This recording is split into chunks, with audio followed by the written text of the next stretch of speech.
በት እየጠበቀ ሰው ትልካለህ። እኔ በወጣሁበት ደቂቃ እየጠበቅ ትመጣለህ።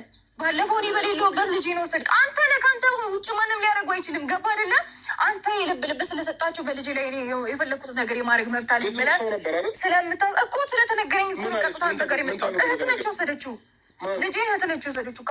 እዚህ መቼም ከቡዜ ውጭ እህት የለም አይደለ? አለም ብዙ እህት ነው ያለ። እግዚአብሔር ይመስገን እኮ እዚህ ከኔ ጋር እንደዚህ አይነት ሰጣ ገባ ውስጥ መግባት የምትፈልገው እንግዲህ አንድ እህት እሷ ብቻ ናት። ከኔ ጋር ምን እንዳላት እግዚአብሔር ይወቀው። የምትፈልገው ነገር ካለ ፊት ለፊት ታናግረኝ። ጉዳይ ካላት ሌላ ኬስ ካላት አልረጋጋም። ልጄን ወስደችብኝ። እንዴት ነው የምረጋጋው? የልብህን አድረሳ ተረጋጊ ስትል አታፍርም? በቃ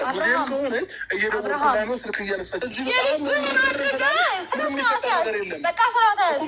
የልብህን አድርገህ ተረጋጊ ስትለኝ እንዴት ነው ልረጋጋ የምችለው? የሚፈጠረውንማ እስቲ አንተ ልጄን አትመልስልኝና እኔ አሳያለሁ። እንተያያለን። ግድ የለኝም ለመታየቱ። ስርዓትህን ያዝ። አደብህን ግዛና የራስህን ኖር። ተረጋግቼ ነው እያወራ ያለሁት። በጣም ደርሰብኛል። ሰላም የተከበራችሁ ቤተሰቦቻችን እንደምን አላችሁ? እኔ ደህና ነኝ። ያው ደህና ነኝ ከተባለ ደህና ነኝ፣ ፈጣሪ ይመስገን አለው።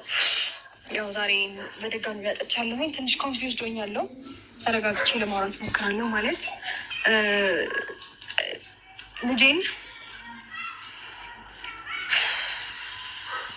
ይህንን ነገር ደግሞ ንትርኩን ይፈልገዋል ይመስለኛል። እሱም አጉል ግርግሩን ምናምን ስለሚፈልገው ይህንን ነገር ለማድረግ ቤት ድረስ መጥቶ እኔ በሌለሁበት ይህን እኔ የማልኖርበትን ቀን ራሱ እርግጠኝነት እኔ ልክ እንደ በፊቱ መውጣበት የምገባበትን በደንብ ይከታተለኛል።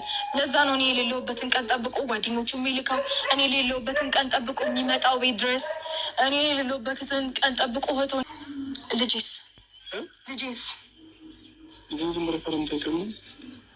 ሰላም በቃ ይበቃናል። ደህና ነህ? እግዚአብሔር ይመስገን። እኔም ደህና ነኝ።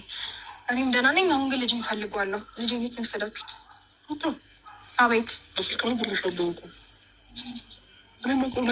ታውቃለህ አብርሃም፣ እህት ነች ወሰደችው። መውሰዷንም አላውቅም ነበረ። ሰሚያልሽ ለኔ ስልክ ማታነሳለኝ። ይኸውልህ አንተ ከኔ ምን እንደምትፈልግ አላውቅም። እኔ በሌለሁበት እየጠበቀ ሰው ትልካለህ። እኔ በወጣሁበት ደቂቃ እየጠበቅ ትመጣለህ። ባለፈው እኔ በሌለሁበት ልጅ ነው ወሰድክ። አንተ ነህ። ከአንተ ውጭ ማንም ሊያደርጉ አይችልም። ገባ አይደለ? አንተ የልብ ልብ ስለሰጣቸው በልጅ ላይ የፈለኩት ነገር የማድረግ መብት አለኝ ብለህ ስለምታውቅ እኮ ስለተነገረኝ እኮ ነው ቀጥታ አንተ ጋር የመጣሁት። እህት ነች ወሰደችው፣ ልጄን እህት ነች ወሰደችው። እዚህ መቼም ከቡዜ ውጭ እህት የለም አይደለ? አለም ብዙ እህት ነው ያለ። እግዚአብሔር ይመስገን እኮ እዚህ ከኔ ጋር እንደዚህ አይነት ሰጣ ገባ ውስጥ መግባት የምትፈልገው እንግዲህ አንድ እህት እሷ ብቻ ናት። ከኔ ጋር ምን እንዳላት እግዚአብሔር ይወቀው። የምትፈልገው ነገር ካለ ፊት ለፊት ታናግረኝ። ጉዳይ ካላት ሌላ ኬስ ካላት አልረጋጋም። ልጄን ወስደችብኝ። እንዴት ነው የምረጋጋው? የልብህን አድረሳ ተረጋጊ ስትል አታፍርም? አብርሃም እኔም ስላላነሳችልኝ ነው የመጣሁት አንተ ጋር እንጂ አንተ ጋር መምጣት ፈልጌ አይደለም። ሲቀጥል ደግሞ በወጣሁኝ ቁጥር እየተከታተልክ እቤት ሰው አትላክብኝ። ወይኔ በአንተ ጉዳይ ሰው የሚመጣው አንተ ሳትልካቸው ማንም እንደዚህ ሊያደርግ አይችልም። ኔቨር በጭራሽ።